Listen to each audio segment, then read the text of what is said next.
இன்னைக்கு நம்ம என்ன பார்க்க போறோம்னா ஏசப்பாவுடைய பிறப்பு எப்படி இருக்கும்னு சொல்லிட்டு வாலிப பிள்ளைகளும் சிறுவர்களுடைய பிள்ளைகளும் சேர்ந்து பண்ண போறாங்க. அது பார்க்கலாம்.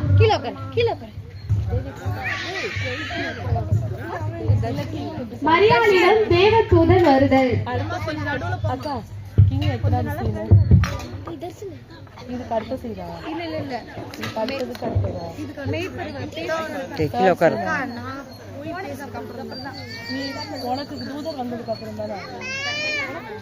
மரியாளே, பயப்படாதே, நீ தேவனிடத்தில் கிருபை பெற்றாய்.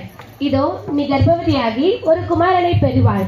அவருக்கு இயேசு என்று பெயரிடுவாயாக.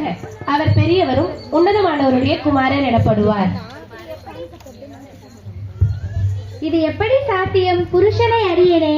பரிசுத்த ஆவி உன்மேல் வரும், உன்னதமானவருடைய பலம் உன்மேல் நிழலிடும். ஆதலால் உன்னிடத்தில் பிறக்கும் பரிசுத்தம் உள்ளது தேவனுடைய குமாரர் எனப்படும். உம்முடைய வார்த்தையின்படி எனக்கு ஆக கடவுது. நான் ஆண்டவருக்கு அடிமை.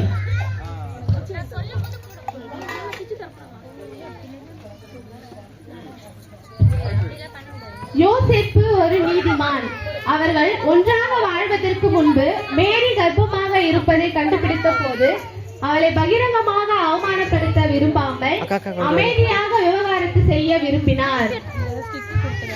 யோசேப்பின் சொப்பனத்தில் தேவதூதன் வருதல். தாவீதின் குமாரனாகிய யோசேப்பே, உன் மனைவியாகிய மரியாளை சேர்த்துக் கொள்ள ஐயப்படாதே. அவளிடத்தில் உற்பத்தியாய் இருப்பது பரிசுத்த ஆவியினால் உண்டாயிற்று. அவள் ஒரு குமாரனை பெறுவாள். அவளுக்கு இயேசு என்று பெயரிடுவாயாக. ஏனெனில் அவர் தமது ஜனங்களின் பாவங்களை நீக்கி அவர்களை ரட்சிப்பார்.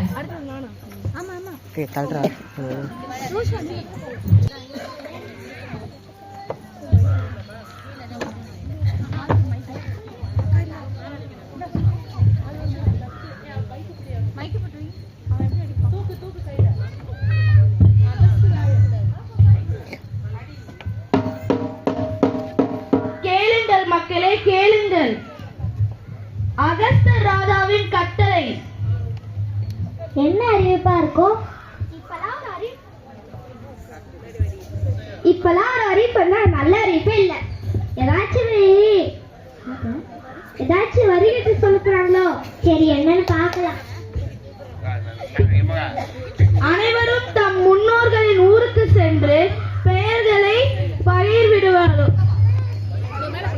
பதிவு செய்ய வேண்டும். சரி, வாங்க நம்மளும் போலாம்.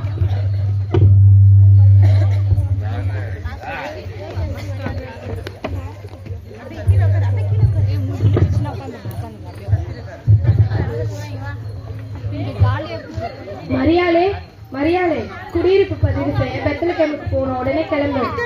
பிரசவ காலம் வரை நெருங்கிட்டே இருக்கு, என்ன பண்றது? எல்லாம் நம் தேவன் பார்த்துக் கொள்வார். வா போலாம்.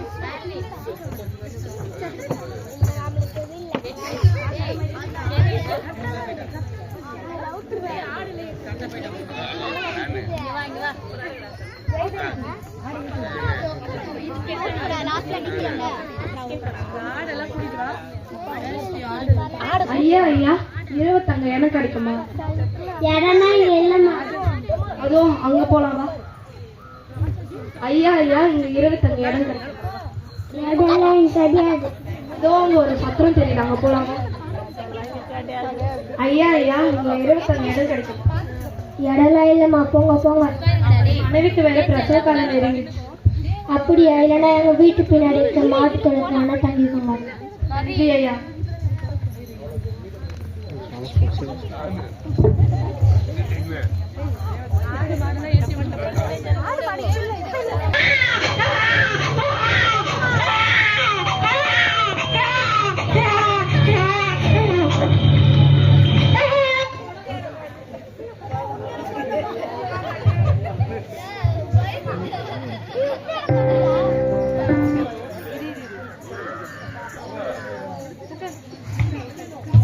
மேய்ப்பர்களிடம் இயேசுவின் பிறப்பை கூறும் தேவதூதன்.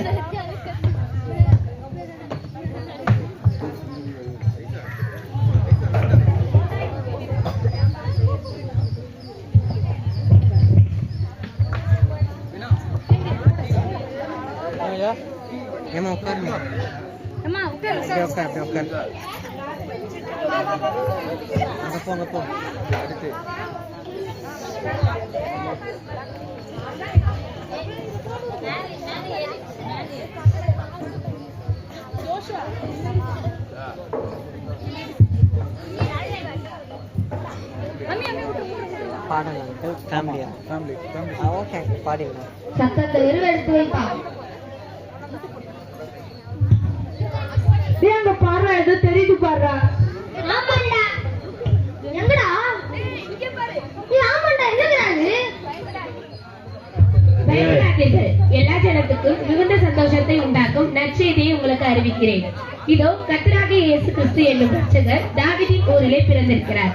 பிள்ளையை துணியில் சுற்றி முன்னணியில் கிடைத்திருக்க காண்பீர்கள். இதுவே உங்களுக்கு அடையாளம். சரி வாங்கடா, போய் பார்த்துட்டு வந்துடலாம்.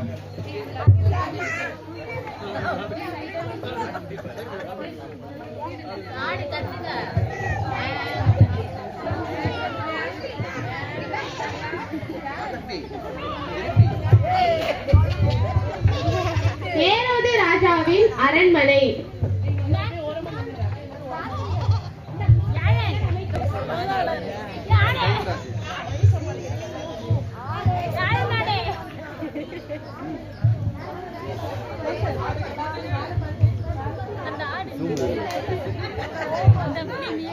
யாரங்கே வேதப்பாறையிலே பரிசேரே, இங்கே வாருங்கள்.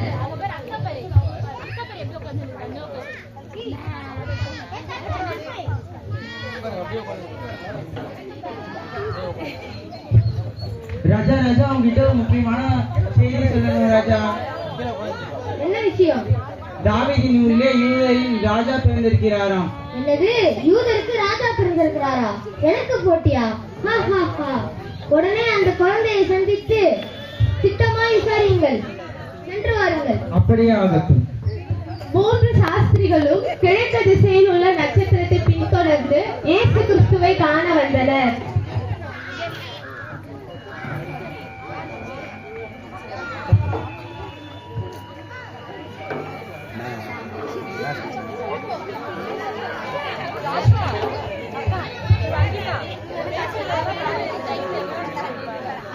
ராஜாதி ராஜனுக்கு வெள்ளை கோலம் கொண்டு வந்திருக்கிறேன்.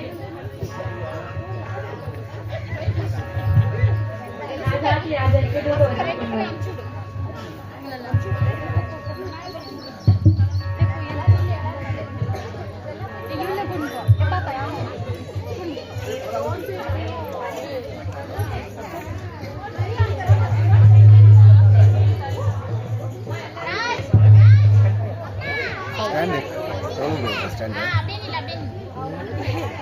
ஸ்டாண்ட் எவ்வளோ?